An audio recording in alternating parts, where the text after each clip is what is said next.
Good morning and welcome to Light Reflections from First Friends. We are glad you have chosen to join us for this virtual worship service and hope you find it beneficial to your spiritual journey. We consider this an abbreviated version of our in-person meeting for worship for those wishing to join us from a distance. If this is your first time joining us, First Friends is a thriving, progressive Quaker meeting in the city of Indianapolis, Indiana. We consider ourselves a loving, inclusive, joyous gathering of people seeking to know truth under the leadership of God's Spirit. All are welcome, no matter race, age, cultural background, sexual orientation and identity, marital status, physical and mental ability, family structure, or economic circumstance. Our hope is that through this worship experience, you will discover our faith community is unlike any other, where silent meditation is as important as the spoken word, where we emphasize the importance of one's personal encounter with the divine, and where we seek to support one another as we discover truth together. Now we invite you to center down and enter this virtual worship space with us.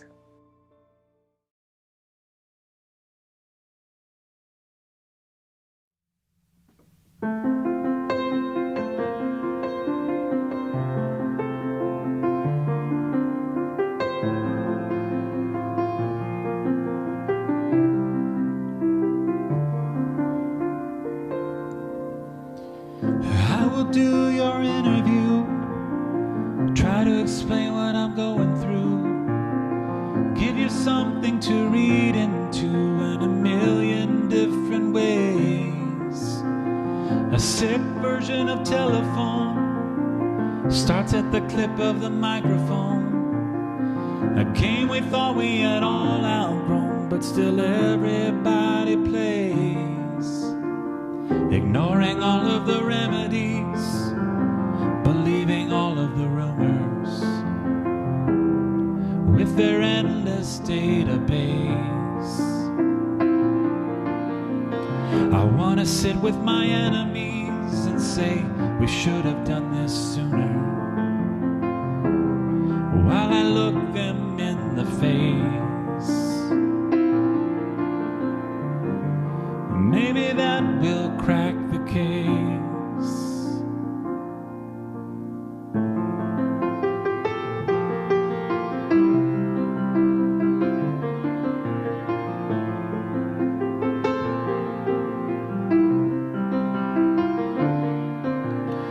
I got a friend who's been thinking about finally kicking her husband out.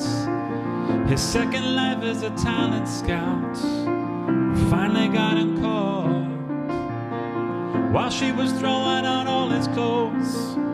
She heard a voice from beyond the throes, punish him for the life he chose, but forgive the past that he did not. It's really hard to hate anyone when you know what they've lived through, and once they've given you a taste, she said, this is for you to overcome, but I will always love you in a perfect state of grace. Maybe that will crack the case.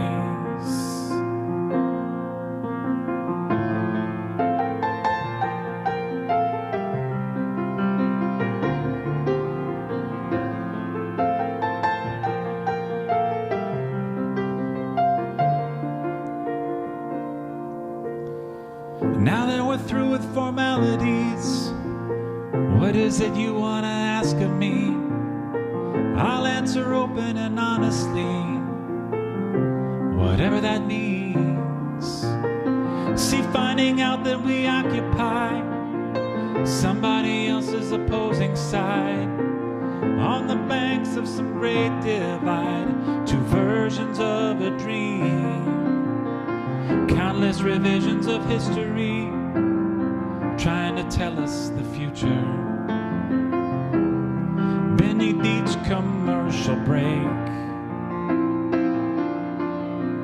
I want to call off the cavalry, declare no winners and losers, and forgive our shared mistakes. You can pick the time and place, and maybe that will crack the case.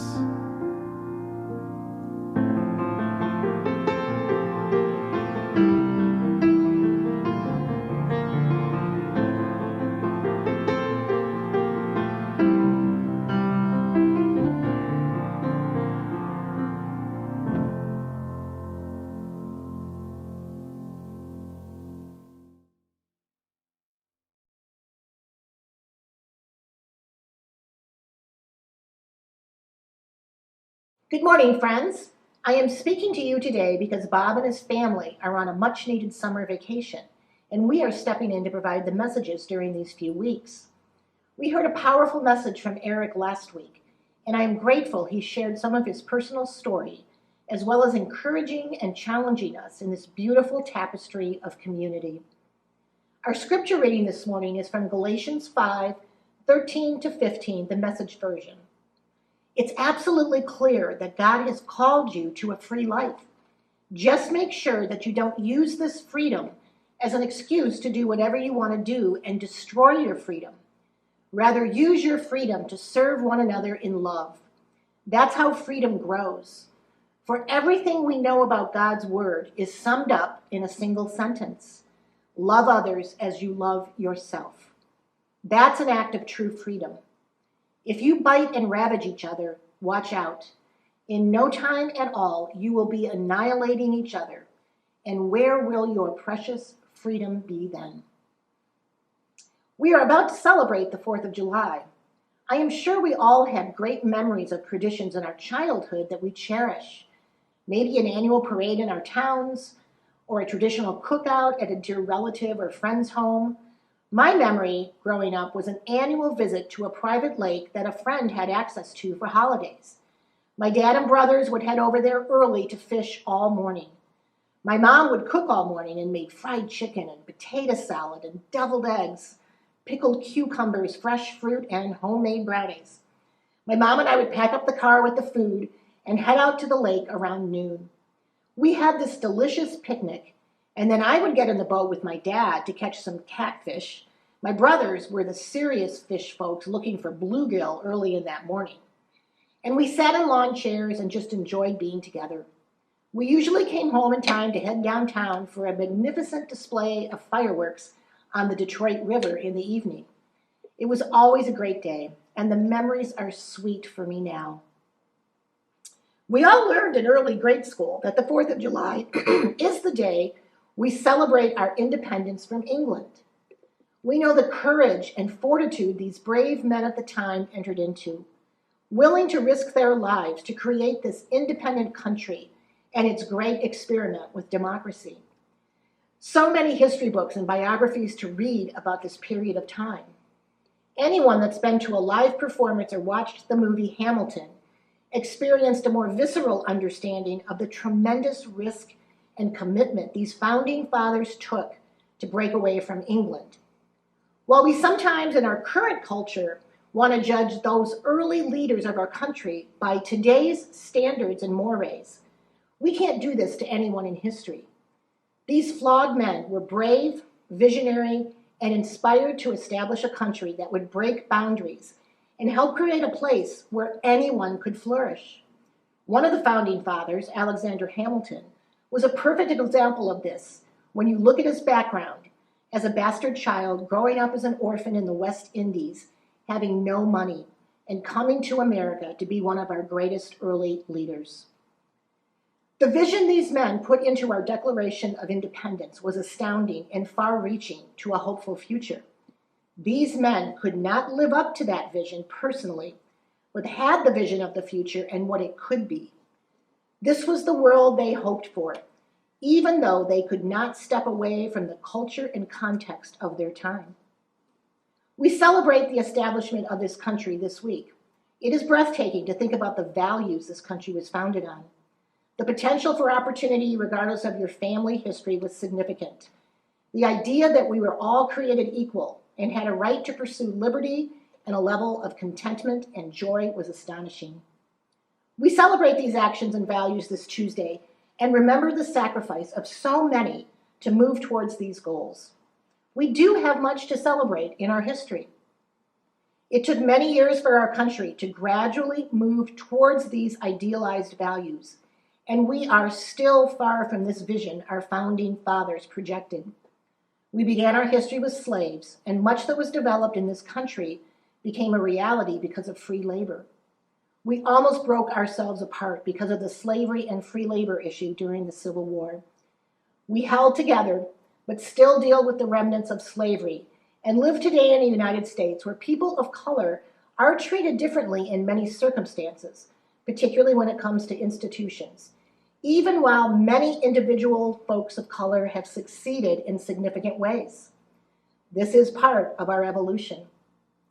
Women had no rights in our early years, although the vision for them in our Declaration of Independence was seeing all as equal citizens. This did not happen until the early 1900s, but women's rights have continued to evolve over the last 100 years.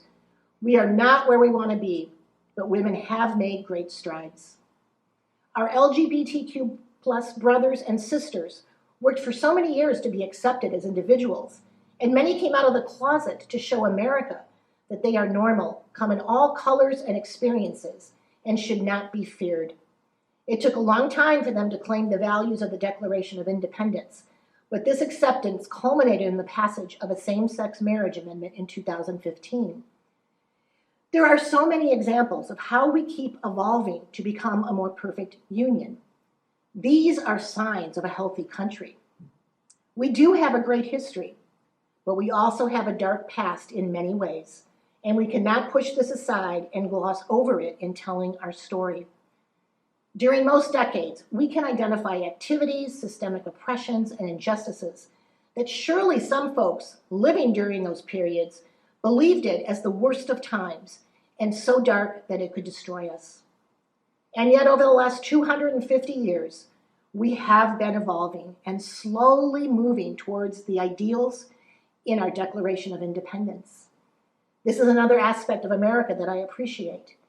We have known our weaknesses within our souls, and part of the grace of this country is that we have traditionally allowed debate. We don't block out dissent or kill those that disagree with us.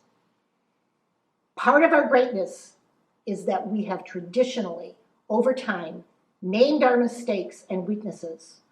Our power in our history has been perfected in our weakness, and an amazing grace has occurred when this happens. God's power is always perfected in weakness. The moral arc does point toward justice. My prayer for our country now is that we don't lose these characteristics that have allowed us to prosper and continue to evolve. I know it seems like this recognition and naming our complicated history is coming under attack in the last number of months. It seems like the issues we face and the divisions of our country are imminent based on the hardened positions of all sides. And I know we feel like this is an existential crisis of our time. And yes, climate change will destroy every country in our world if we do not make changes in so many aspects of our lives.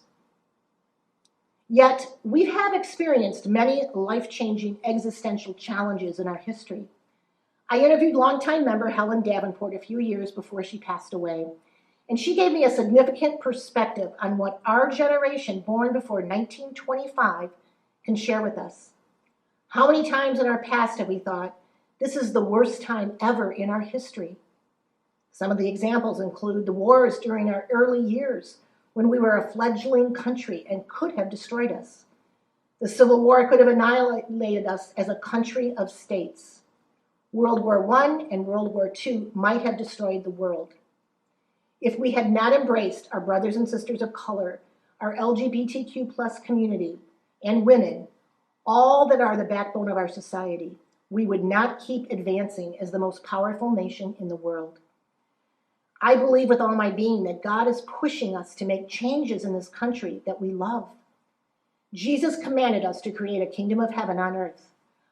I am thankful I was born in the United States and participate actively in trying to help create this beloved community. My son Greg traveled to Medellin, Colombia last week for 9 days to visit his wife's homeland, as she had not been there for 4 years to visit her family. Greg fell in love with Colombia during his 9-day stay there. The culture's great, the food's amazing, the scenery is stunning. People are truly friendly and helpful. A sense of extended family is one of the most important values to Colombians. Fernanda's family embraced Greg with open arms, and as a young man with limited family still alive here, Greg's heart was filled with joy and love. Midway through the trip, Greg texted me that he thought he could live in Colombia as his home. He saw this country through fresh, new eyes and was so taken with some of the differences between Colombia and the U.S. But as the trip went on, he also became more aware of the opportunities that the United States offers those that come within its borders that are not available in other countries. While the cost of things is very low in pesos in Colombia, the wages are extremely low. As much as Fernanda's family loves their homeland and they have great pride in it, all of them want to move here to the United States. They know the opportunities that they could have here to make an even better life for their families.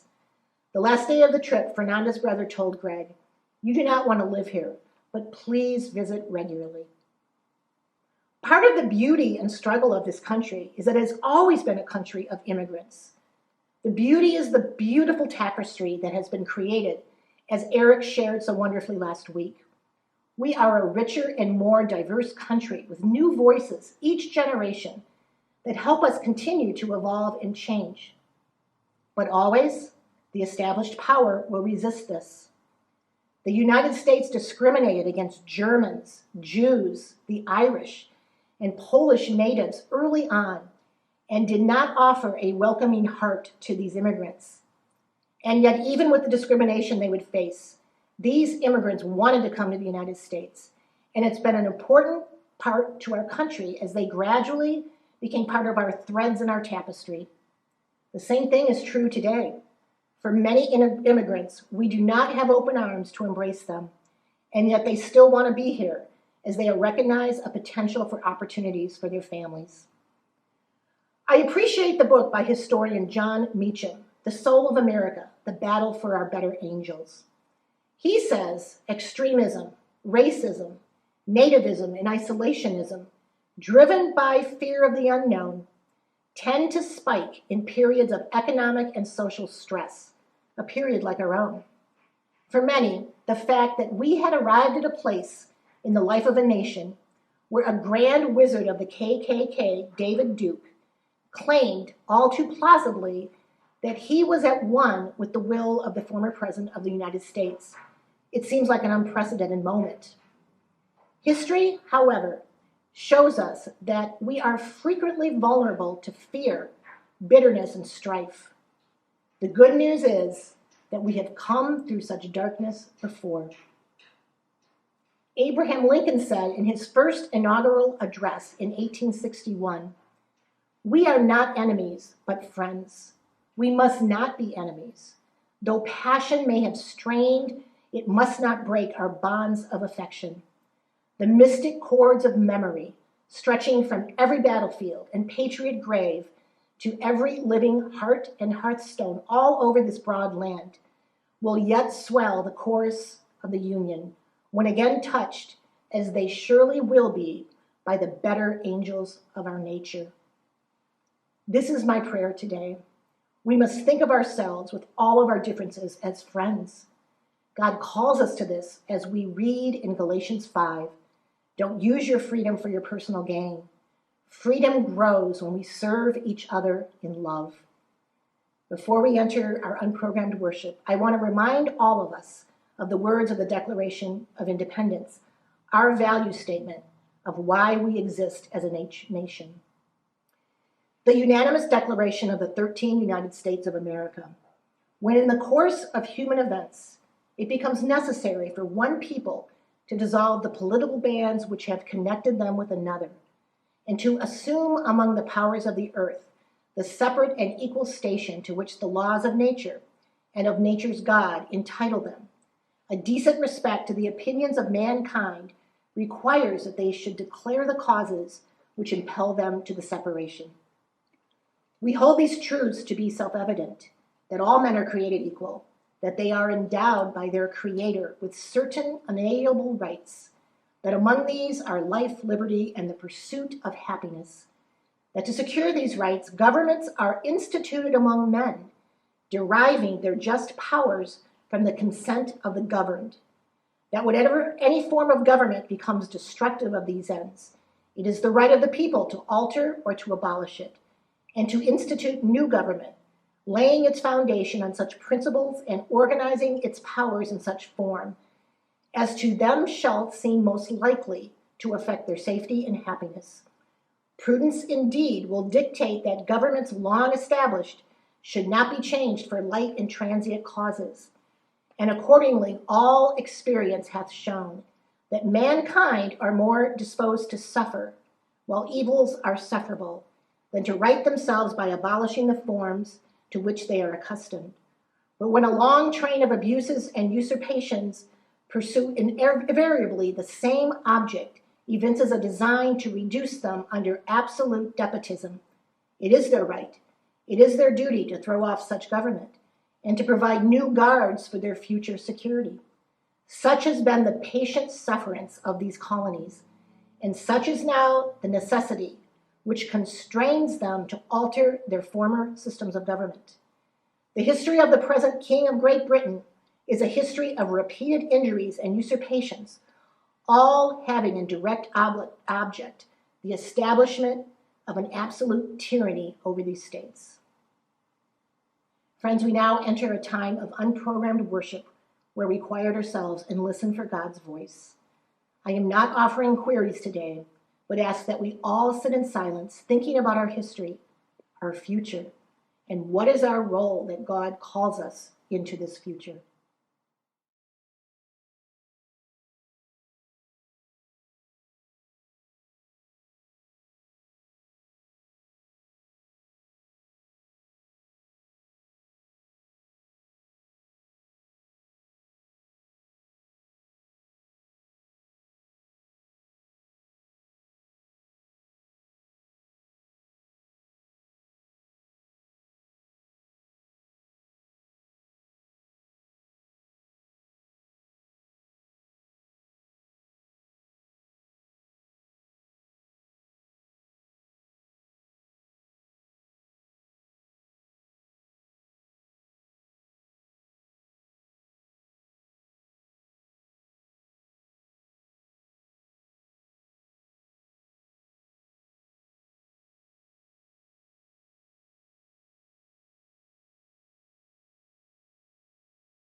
above us only sky.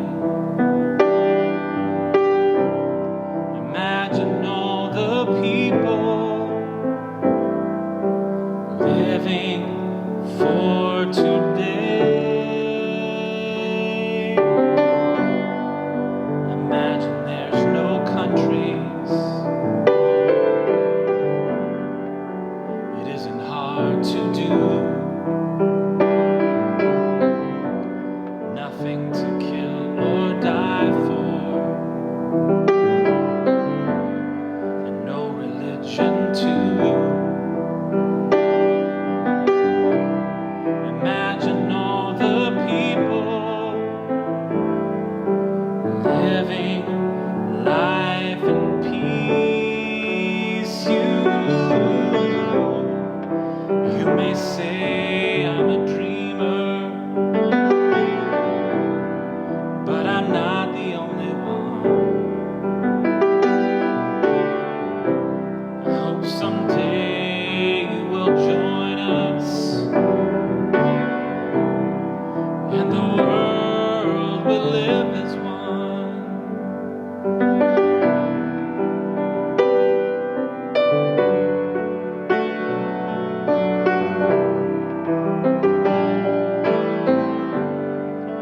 Imagine no possessions. I wonder if you can. No need for greed or hunger. A brotherhood of man. Imagine all the people, oh, sharing all the world. You may say I'm a dreamer, but I'm not the only one. I hope someday you will join us, and the world will live as one. We'll live as one.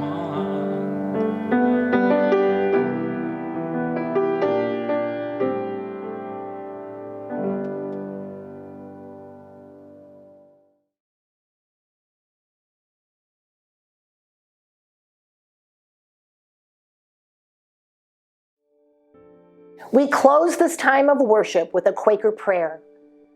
God, open our eyes and unstop our ears, that we may see your light and may hear your heartbeat, reflecting and resounding within our chests, in those of all our neighbors, near and far, in all creatures and plants, and in the ground we walk upon.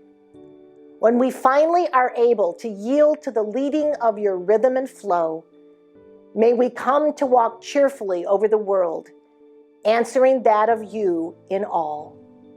Amen. Have a great week, friends.